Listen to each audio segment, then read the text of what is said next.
And taking a look at what that means at the top of the table. Aston Villa, of course, dropping points today. They had the chance to move up to second. So Arsenal, as it stands, are 9 clear of City. City, of course, travel to Anfield on Sunday. Don, I heard your dulcet tones on this game as I was watching. Arsenal, really good.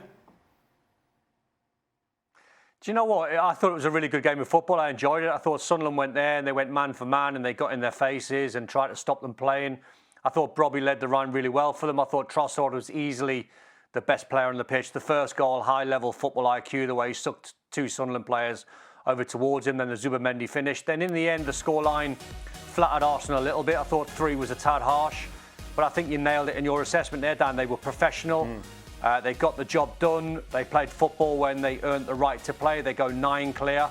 90-10 in their favour. I stand by it. And it was a fixture in a game where, if you remember at the Stadium of Light, Sunderland beat them up a little bit and it was a 2-2 draw and Sunderland were quite aggressive. They tried the same tactics today. Arsenal were just too good. What was striking as well, obviously, no Shaka in this game. No headline, no stress, no problem, compared to where we were this time last year where he got injured and we thought, what are Arsenal going to do? Yeah. This was such an Arsenal performance, though, wasn't it? Yeah. I mean, they gave nothing away. Brobby tried to fight with the 2 centre-backs and came off second best. It wasn't exactly scintillating soccer, was it? But they won 3-0. I mean, it was just an Arsenal performance. That's what it is. It most certainly was. Don, you look at this and I suppose the question that comes out of it is who is the best player to play up front for Arsenal, given that he's got 3 options in theory now. Havertz so playing in midfield today, Jesus, Gyökeres, or indeed the German? I think it's the German. I think it's Kai Havertz.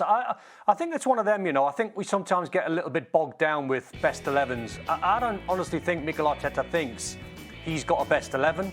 The players that come on, they've got 2 players for every position. They're strong.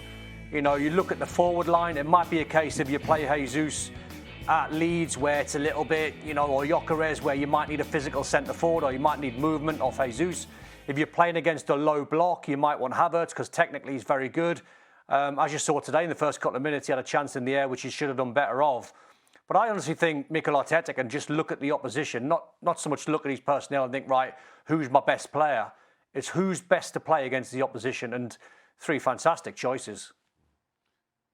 Go on, Shane. I'm agreeing with it, that it could be any of the 3. I think right now, maybe Havertz is the first choice, but Don kind of mentioned the first game at the Stadium of Light, how physical Sunderland were. You saw that again for large spells this one. And as a result, I wonder if that was the thinking behind dropping Havertz back into midfield.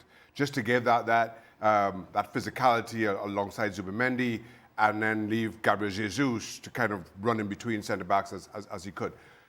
On another day when it isn't as physical a team, maybe you play Havertz up front and you change your midfield up accordingly. It really is a good options for Arteta to have in terms of how you change not just your front line, but how maybe you bolster the physicality of the midfield as need be. But right now, Stevie kind of jokingly suggested, I think Gyökeres is going to come off the bench more times than not.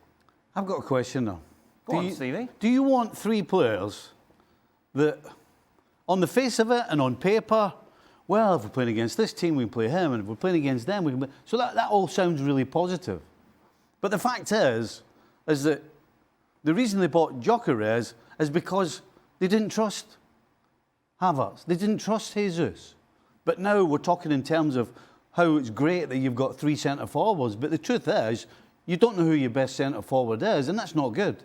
I don't think that's a good thing. If we were having this discussion at the end of August, I think that is a point that you think of longer term. But end of January into February with a 9-point lead as it stands right now, it's a luxury that Arteta can afford. It's not ideal because Gyökeres hasn't been... because you don't have a centre-forward. Because Gyökeres just simply hasn't been good. But you have a 9-point lead. You're 9 points at the top of the table. It doesn't matter. It feels a whole lot different. I'm not being... Well, I guess I am being critical. I'm just saying, though, that, you know, sometimes you've got to... Sometimes we can make something into what it maybe isn't. Because at the end of the day, you can't argue that he bought Gyökeres because he didn't want the other 2. Right. Yeah. So hey, I'm just saying. I think as a coach, I would prefer to have my number 9, I know who it is, I can trust him, and he's going to get the goals. Don't make Don't make the point that it's too much fuss about your first choice 11. It's about the squad and it's about the team. Dan, it's a personal opinion. If I'm the coach, I would rather have my centre forward and 2 others who, if I need, I can either give the guy a rest, or if he gets injured, I can bring them in. Well, you're 9 points clear at the top of the table. That's the important thing. I'm just making a point. You haven't dropped a point in the Champions League. You're doing quite well. I'm just making a point. I don't know why you got to find a negative in all of I'm this. just making a point. You just Weren't they both injured? If you want to go the negative way, then you got 3 centre forwards. You don't want. How about that? Yeah, take that one. I wasn't realistic. All right. I was just getting aggressive in my ear. But both Havertz and Jesus were injured, weren't they? So it forced the hand that Gyökeres had to play every game. What's he talking to me for? I'm just lifting on the point that Don You made. trying to make a... You make Well, because when you were shouting, Don was making a valid point. Sorry, Don. No, that's all right. Sorry, Don. And let's go to Molyneux. I mean, only Stevie. Sorry, Dan. Only Stevie can find a negative, and Arsenal being 9 points clear. I know, it's incredible. Just covering all bases. Covering all bases.